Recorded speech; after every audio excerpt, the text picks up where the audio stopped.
Hi everyone, organic compounds containing nitrogen हम लोग देख रहे थे। इसमें से जो एक चैप्टर था इसका अमीन्स समाप्त किए थे हम लोग लास्ट लेक्चर में।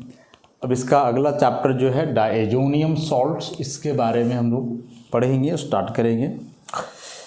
देखो, डायजोनियम सॉल्ट्स, ये सॉल्ट वर्ड लगा हुआ है, इसका मतलब कि प्लस माइनस दो चार्ज स्पीसीज होंगे।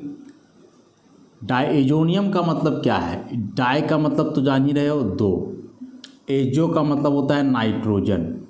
ईएम तब लगता है जब पॉजिटिव चार्ज हो, तो दो नाइट्रोजन और उस पर पॉजिटिव चार्ज हो तो इस ग्रुप को बोलेंगे डायजोनियम।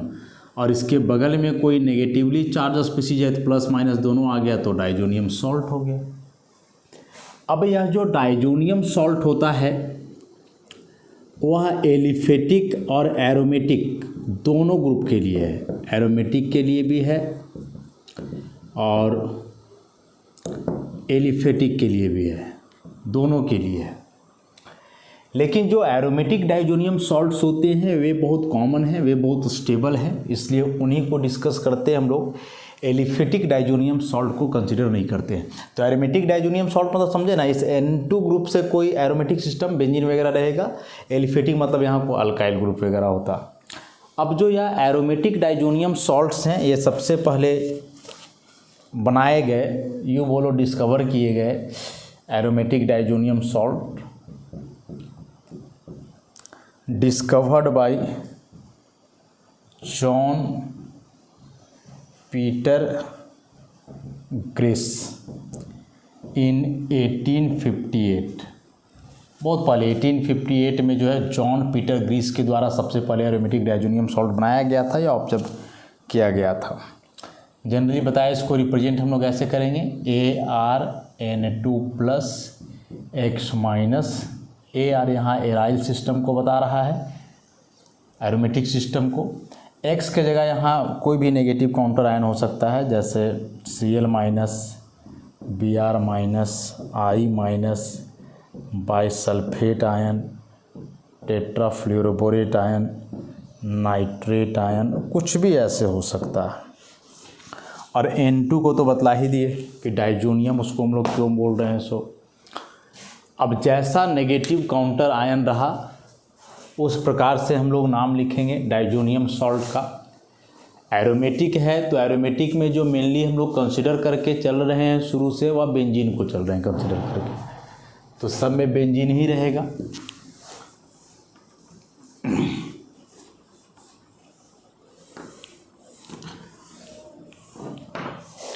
तो जैसे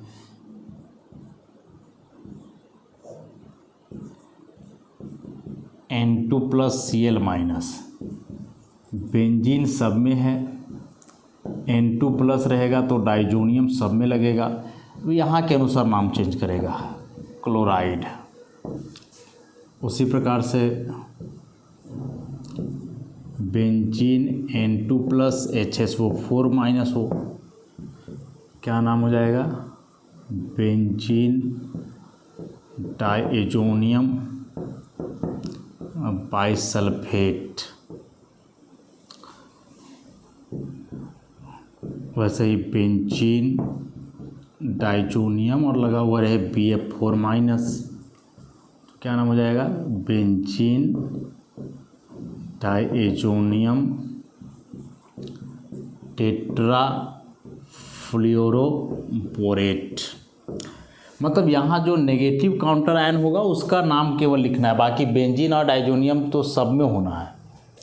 जैसे मान लो बेंजीन में कोई सब्स्टिट्यूएंट भी हो सकता है, लाइक दिस, ऐसा कुछ हो, N2 प्लस NO3 माइनस, यहाँ लगा हुआ हो PR, ऐसा। तो 1,3 पे है, मेटा से डिनोट कर सकते हो, मेटा ब्रोमो बेंजीन डायजोनियम, और NO3 का हो गया नाइट्रेट, तो Meta bromo benzene diazonium nitrate, ऐसा।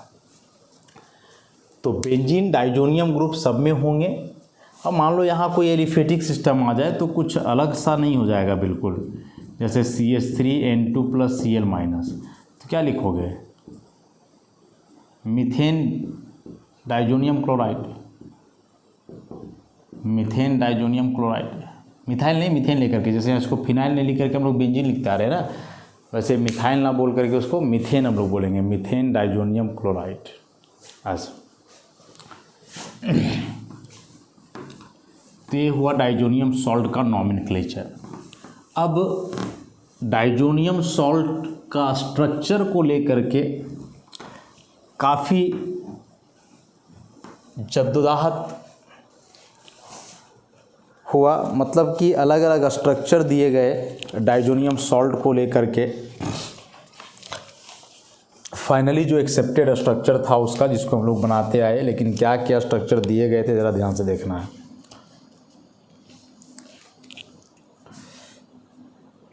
बेंजीन डाइजोनियम क्लोराइड, जितने भी एक्सपेरिमेंटल टेक्निक्स थे उन सारे एक्सपेरिमेंटल टेक्निक्स के आधार पर बेंजीन डाइजोनियम क्लोराइड का जो मॉलिक्यूलर फार्मूला निर्धारित किया गया वह था C6H5N2Cl। This is the molecular formula of benzene diazonium chloride. इससे रिलेटेड कई स्ट्रक्चर दिए गए, क्या क्या ज़रा ध्यान से देखेंगे। सबसे पहला स्ट्रक्चर दिया गया था यह,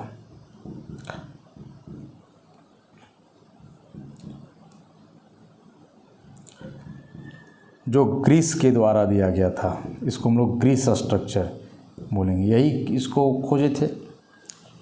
फिर केकुल के द्वारा दिया गया, जिन्होंने बेंजीन के स्ट्रक्चर को दिया था, केकुल स्ट्रक्चर। और उसके बाद फिर जो फाइनली एक्सेप्टेड स्ट्रक्चर रहा बेंजीन डाइजोनियम सॉल्ट का, दिस वन,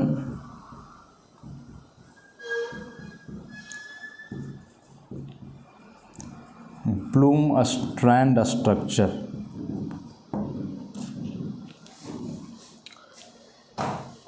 क्या इसमें फॉल्ट है स्ट्रक्चर में बाकी के दो स्ट्रक्चर, मतलब ग्रीस और केकुल स्ट्रक्चर में? इसको ज़रा समझो। यहाँ तो सबसे बड़ा गलती हुआ इस नाइट्रोजन का वैलेंसी। अगल बगल 5 बॉन्ड है, 1 2 3 4 5, तो अगल बगल 5 बॉन्ड हो जाने का मतलब समझ रहे हो, 10 इलेक्ट्रॉन हो जाना। और ये 10 इलेक्ट्रॉन हो जाना मतलब कि नाइट्रोजन के लिए फिर पॉसिबल ही नहीं है। नाइट्रोजन सेकेंड पीरियड का एलिमेंट है, इसका ऑक्टेट से ज़्यादा नहीं हो सकता है, मैक्सिमम 8 इलेक्ट्रॉन रखने का ही कैपेबिलिटी है इसके वैलेंस शेल में। तो फिर यहाँ से 10 इलेक्ट्रॉन कैसे? तो इस 10 इलेक्ट्रॉन की थी हम लोग बात ही ना करें, तो यहीं से फेल हो गया कि नाइट्रोजन का 10 हो जा रहा है, जो कभी भी पॉसिबल नहीं है। नाइट्रोजन का वैलेंस शेल में 8 से ज़्यादा इलेक्ट्रॉन नहीं हो सकता है।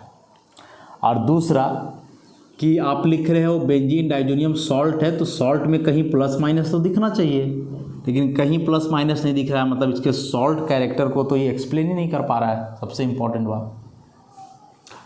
उसके बाद इसके देखो केकुल को, तो केकुल में भी वही बात है, इसमें वैसा कोई वैलेंसी को लेकर के गड़बड़ी नहीं है, लेकिन हाँ सॉल्ट लाइक कैरेक्टर यहाँ भी नहीं है, किसी एटम पे कोई प्लस माइनस चार्ज नहीं दिख रहा है, तो इसमें भी कोई सॉल्ट कैरेक्टर नहीं है, तो ये स्ट्रक्चर भी बेकार हो गया। And the most accepted is this Blomstrand structure.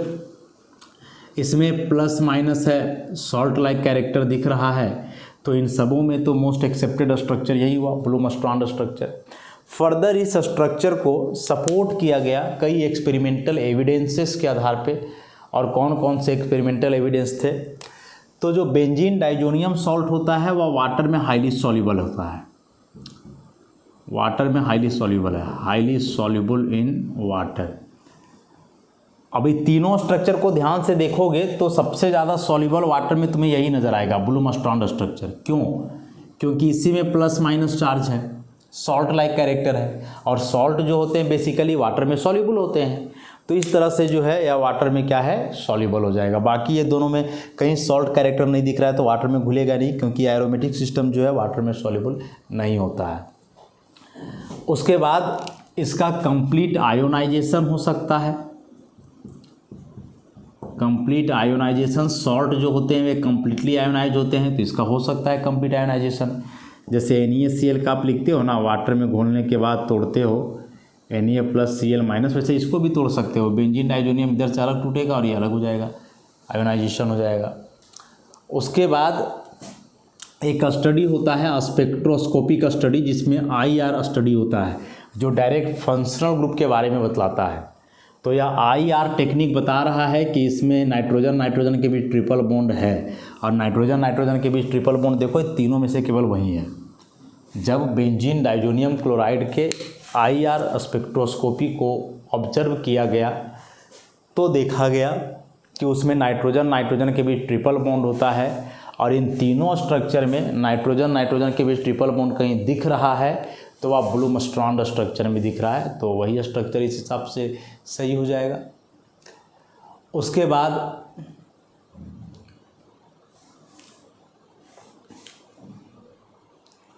Geometrical isomerism भी एग्जिबिट कर सकता है यह जो डाइजोनियम सॉल्ट है, और साथ ही साथ कि यह जो डाइजोनियम ग्रुप है वह अनस्टेबल ग्रुप होता है किसके तुलना में, एजो कंपाउंड के तुलना में। और इनस्टेबिलिटी का कारण वही प्लस माइनस चार्जेज का हो जाना। और मेन की ज्योमेट्रिकल आइसोमेरिज्म एग्जिबिट करता है या बेंजीन डाइजोनियम क्लोराइड। कैसे, जरा समझते हैं इस बात को।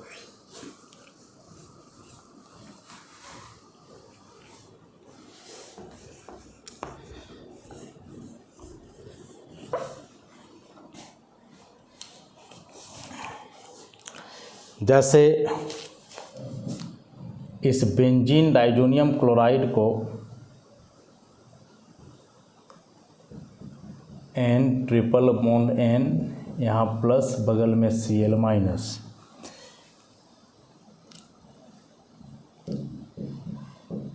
NaOH HCl, मतलब पहले बेस के साथ इसको ट्रीट करवाओगे तो ऐसा बनता है।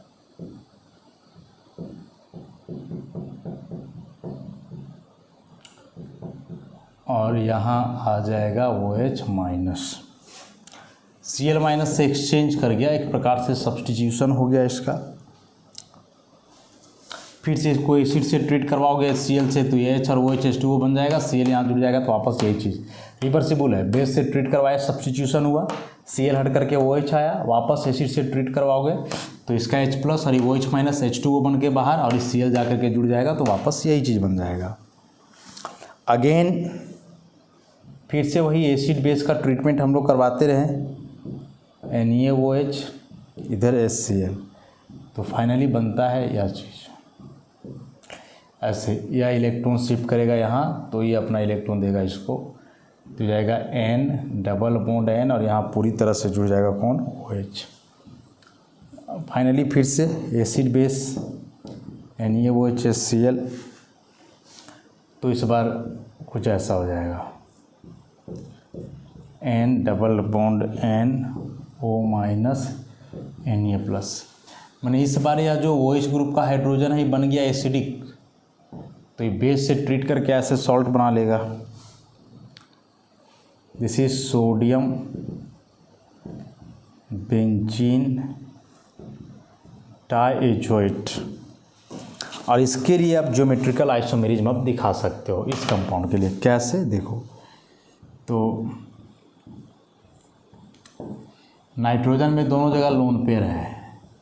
नाइट्रोजन मान लो इसका लोन पेयर इधर दिखा दो, double bond nitrogen, lone pair इधर ही दिखाओ, और यहाँ जोड़ो O- Na+। Lone pair same side है ना, तो ये हो गया सिस। या इसी को सीन फॉर्म भी बोलेंगे हम लोग। और इसी को अपोजिट यदि दिखलाओगे ऐसे, बेंजीन N यहाँ लोन पेयर कर दो O- Na+, तो ये हो जाएगा एंटी फॉर्म, या इसी को ट्रांसफॉर्म बोल सकते हो ऐसा। तो इस तरह से जो है ज्योमेट्रिकल आइसोमेरिज्म एग्जिबिट कर सकते हैं।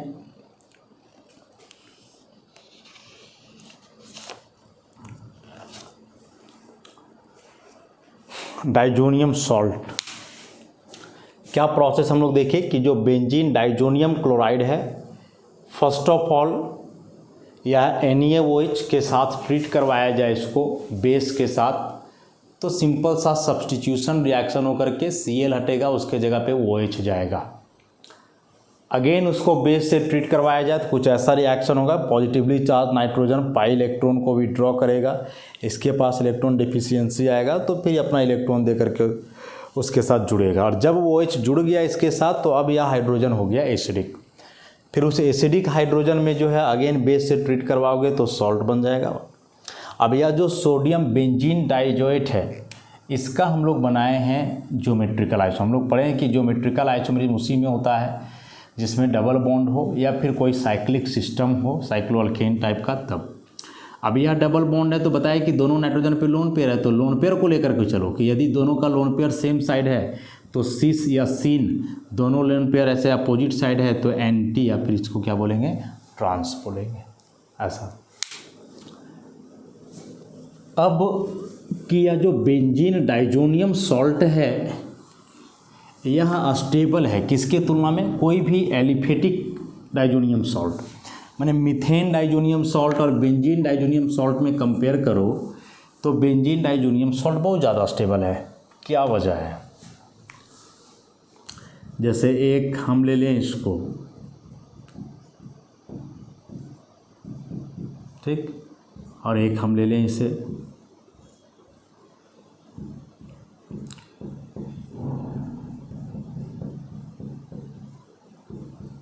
ऐसे, और इन दोनों के स्टेबिलिटी की बात करें तो this one is much more stable then this. ये तो एग्जिस्ट ही नहीं कर पाता है, ओवरऑल ही बोल दो, इतना अनस्टेबल है। तो फिर ये स्टेबल क्यों है? तो स्टेबिलिटी का वजह है ये डाइजोनियम ग्रुप जो पूरा है वह, इस Cl माइनस से तो कोई मतलब नहीं काउंटर आयन के रूप में, बस इतना लेकर के चलें। तो हम लोग क्या पढ़े हैं कि बेंजीन रिंग से डायरेक्टली यदि कोई वैसा ग्रुप जुड़ा हुआ हो जिसमें मल्टीपल बॉन्ड हो, डबल या ट्रिपल बॉन्ड, तो ऐसे ग्रुप होते हैं इलेक्ट्रॉन विड्रॉइंग नेचर के। मतलब यह जो डाइजोनियम ग्रुप है या इलेक्ट्रॉन विड्रॉइंग ग्रुप है, नाइट्रोजन नाइट्रोजन के बीच ट्रिपल बॉन्ड है और साथ ही साथ उस नाइट्रोजन पे प्लस चार्ज भी है जो डायरेक्ट बेंजीन रिंग से जुड़ा हुआ है। तो यह इंडक्टिव इफेक्ट से इलेक्ट्रॉन विड्रॉ करेगा, रेजोनेंस इफेक्ट से इलेक्ट्रॉन विड्रॉ करेगा, हर तरफ से यह इलेक्ट्रॉन विड्रॉइंग है। तो क्या होगा, या पाई इलेक्ट्रॉन ले लेगा या नाइट्रोजन, तो यह बेंजीन रिंग का पाई को लेगा, ऐसा स्ट्रक्चर बनते जाएगा। यहाँ इस जगह पे आ गया प्लस, डबल बॉन्ड N, एक लोन पेयर पहले से था, एक और आ गया माइनस, और इसका प्लस अथावत जैसे था वैसे रहेगा, कोई फर्क नहीं पड़ेगा। बस अब रेजोनेंस करते जाओ, इसको यहाँ दिखला दो, तो यहाँ इस जगह पे आ गया plus, double bond N minus plus, again इसको इधर कर दिया जाए, ऐसा। तो यहाँ आ जाना है प्लस, और फाइनली इसको यहाँ, और ये वापस पहले के जैसा।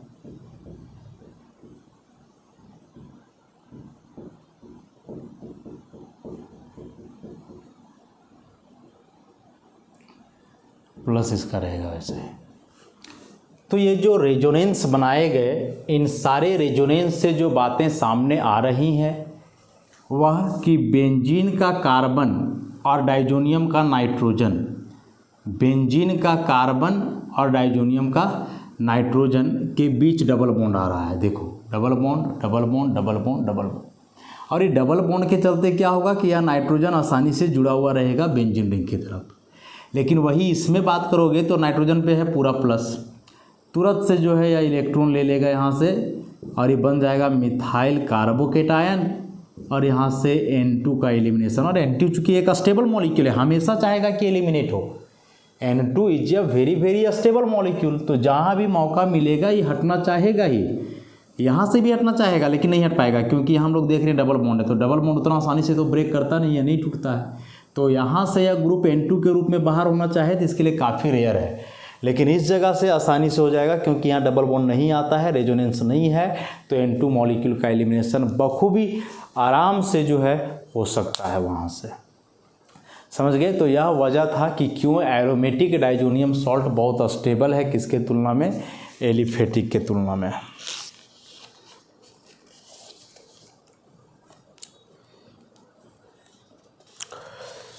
उसके बाद अब बात करें हम लोग प्रिपरेशन की।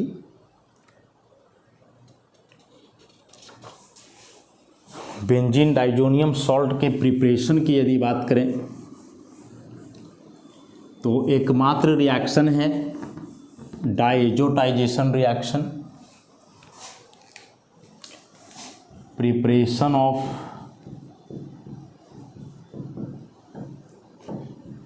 बेंजीन डाइजोनियम सॉल्ट या बेंजीन डाइजोनियम क्लोराइड को स्पेशली लेकर के चला जाए।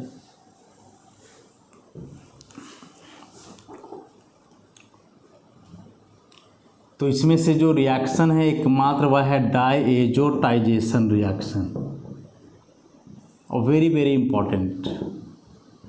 2-3 बार रिएक्शन पहले भी हम लोग पढ़ चुके हैं। इसमें क्या होता है कि सोडियम नाइट्राइट और हाइड्रोक्लोरिक एसिड का एक कोल्ड सॉल्यूशन होता है, आइस कोल्ड सॉल्यूशन, जो आपस में कंबाइन करके HNO2 + NaCl बनाएगा। This one is nitrous acid.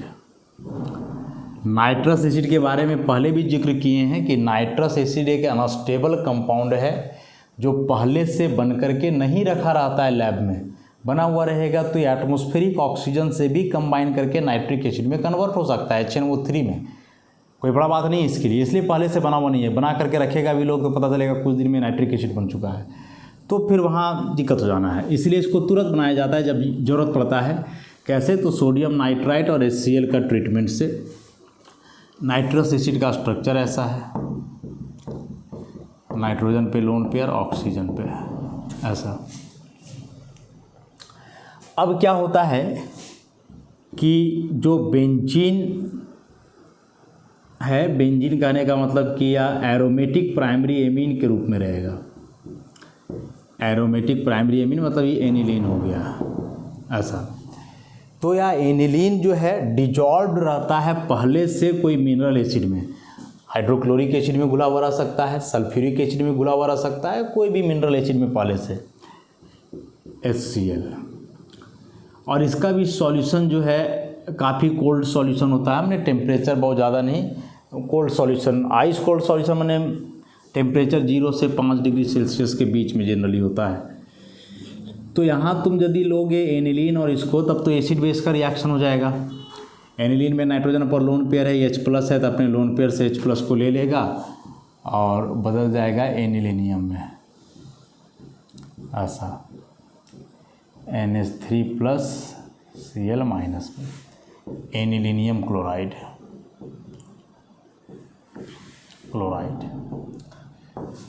अब फाइनली हम लोग क्या करते हैं कि यह जो एनिलीनियम क्लोराइड है, इस एनिलीनियम क्लोराइड को ट्रीट करवाते हैं किससे? नाइट्रस एसिड से। तो N पे +Cl-, नाइट्रस एसिड HNO2 ऐसा, इस तरह से उसको लिखे हैं। और ये पूरे ग्रुप का यहाँ से होगा एलिमिनेशन। तो ये बन जाएगा बेंजीन, यहाँ का नाइट्रोजन और यहाँ का नाइट्रोजन के बीच देखो 3 बॉन्ड है, 1 2 3, 1 2 3, तो बीच में आ जाएगा ट्रिपल बॉन्ड। इस नाइट्रोजन पे प्लस का प्लस रह जाएगा, बगल में काउंटर आयन के रूप में Cl- और ये 2H2O बन करके हो जाएगा बाहर, बन गया बेंजीन डाइजोनियम क्लोराइड। तो यह जो प्रोसेस है जिसमें एक एरोमेटिक प्राइमरी अमीन को डाइजोनियम सॉल्ट में बदला जाता है, यही प्रोसेस कहलाता है डाइएजोटाइजेशन। इस पूरे रिएक्शन को जोड़ोगे तो समझ में आ जाएगा क्या, HNO2 यहाँ भी है, HNO2 यहाँ भी है, कट जाएगा। ई वाला ग्रुप यहाँ भी है, कट जाएगा। तो ओवरऑल क्या बचेगा, ओवरऑल इस तरफ बच जाएगा एनिलीन, दिस वन, इसके अलावे NaNO2, 2 HCl यहाँ और यहाँ 2 HCl, 0 से 5 डिग्री सेल्सियस।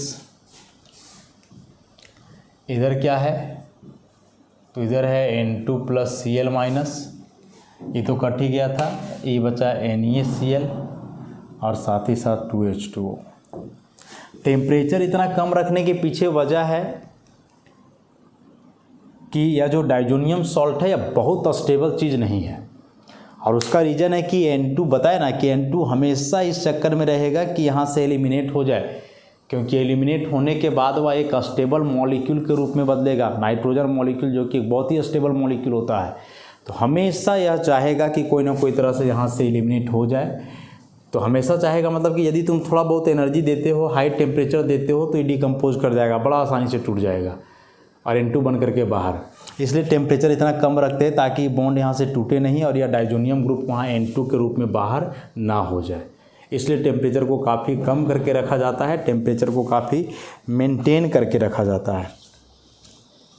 आता है कि डाइजोनियम सॉल्ट बनाते समय टेम्परेचर इतना कम क्यों, तो सिंपल सा बात है, टेम्परेचर ज़्यादा रहेगा, N2 प्लस जो है डाइजोनियम ग्रुप आसानी से यहाँ बॉन्ड टूट करके निकलेगा, और उसका निकलने का ड्राइविंग फोर्स क्या होगा कि यह N2 प्लस जा करके N2 बनेगा, जो कि एक वेरी स्टेबल मॉलिक्यूल है। चाहेगा कि हम स्टेबल फॉर्म में बदलें तो ये बॉन्ड तोड़ने के चक्कर में रहेगा, इसलिए हम लोग थोड़ा सा भी एनर्जी को नहीं बढ़ाएंगे ताकि टूटे। हाँ, इसी ग्रुप का जब आगे रिएक्शन होगा, जब इसको हटाना पड़ेगा तब इसको हीट करेंगे, थोड़ा सा भी हीट करेंगे बड़ा जल्दी से ही हट जाएगा। तो आगे हम लोग देखेंगे। प्रिपरेशन के वक्त ध्यान रखना है, टेम्परेचर को मेंटेन करना है 0 से 5 डिग्री सेल्सियस पे। इसलिए हम लोग यहाँ लिखे भी हैं कि इसका आइस कोल्ड सॉल्यूशन होता है, चाहे एनिलीन का लो चाहे इसका लो, बहुत ठंडा सॉल्यूशन है। मैंने वार्म सॉल्यूशन लोगे, उबाल करके सॉल्यूशन को बहुत गर्म करके, तो फिर नहीं होगा रिएक्शन, डाइजोनियम सॉल्ट बनेगा लेकिन हाइड्रोलाइज होकर के वापस फिनॉल में कन्वर्ट हो जाता है ऐसा। इसलिए टेम्परेचर को काफ़ी मेंटेन करके लेना है, कम लेना है। तो इंट्रोडक्शन प्रिपरेशन हम लोग देख लिए। नेक्स्ट क्लास से इसके फिजिकल प्रॉपर्टीज़ और केमिकल रिएक्शंस को डील करेंगे। तो आज के लिए इतना ही, धन्यवाद।